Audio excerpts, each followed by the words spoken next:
Hi there, this is Ranjit and I have the Asus Zenfone 6 with me, and this is a very quick first look of this device. Guys, I don't have a proper unit, so this is just a test unit that I got access to for some time. So let me just quickly give you an idea about this one.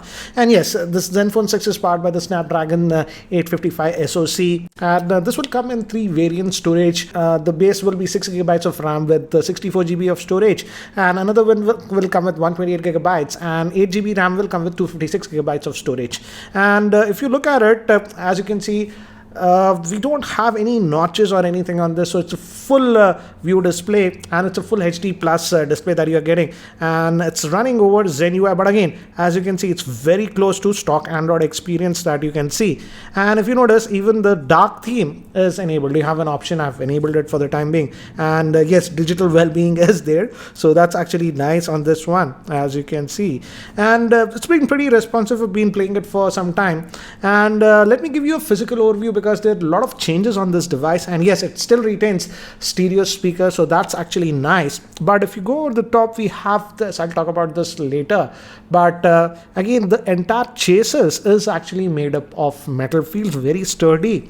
And here we have extra key over here. This is actually known as the smart key. This is a new addition, and you can map it to anything. Fortunately, by default Google Assistant comes, but again, you can map it to do a lot more things. I'll show you. We have the volume rockers, and this is the power on off button.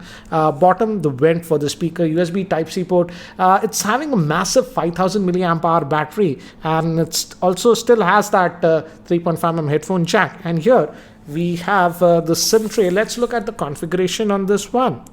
And if we just take this out, again, nice to see actually they have a proper slot for a micro SD card and 2 nano SIMs. So I think this is the only flagship that is having that option as of now. And the battery is also 5000 milliamp hour battery, and this will come with Qualcomm quick charge 4 in the box. It's supposed to be 18-watt charger.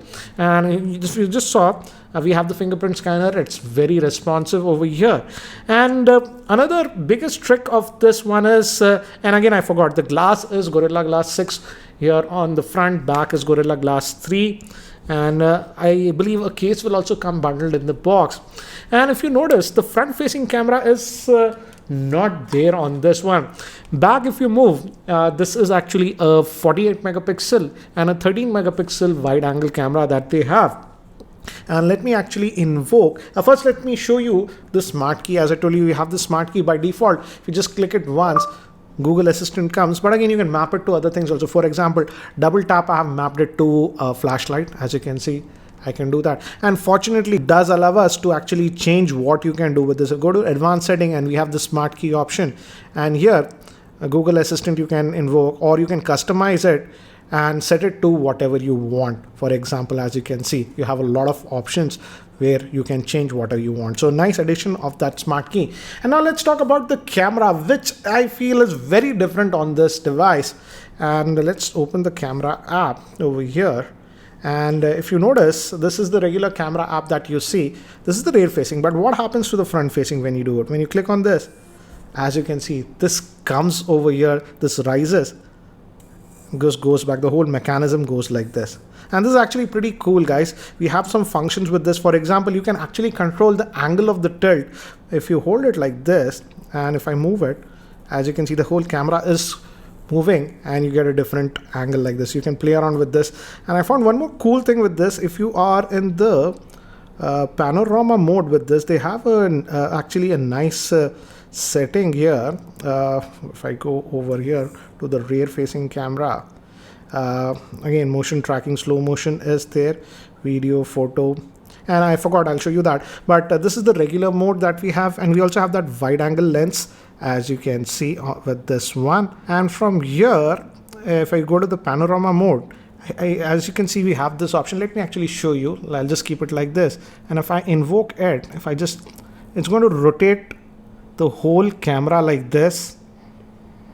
So you get actually 180-degree shot, and it just goes back. So this is pretty cool. As you can see, we got a panorama without even just moving and janking here and there. So this is pretty cool. And you can actually control this. If you're even in the photo mode, the rear facing camera, you can rotate it like this to whatever angle you want. So this is actually pretty cool, as you can see. And you might be wondering what happens if I play it with this, like this manual. If I do, it works like this also. It doesn't get damaged like that. As you can see, now it's working. So very intelligent implementation of this rear facing camera. It can become a panorama camera, a selfie camera. Again, selfies will be great because it's that 48 megapixel camera, and here we also have that wide angle lens with this one. So again guys, this was a very quick first look at this Asus Zenfone 6. I don't even know the India pricing because the India launch hasn't been done yet. I expect it to be there in the next couple of weeks, and in that we will know the India pricing. But I think so it should be priced a lot more aggressively, I would say, as it's Asus compared to the OnePlus 7 Pro. Anyways guys, what do you think about this Asus Zenfone 6? Do let me know in the comment section below. That's it for now. Thanks for watching. This is Ranjit, and if you guys are still not subscribed to my YouTube channel, hit that subscribe button. Thank you.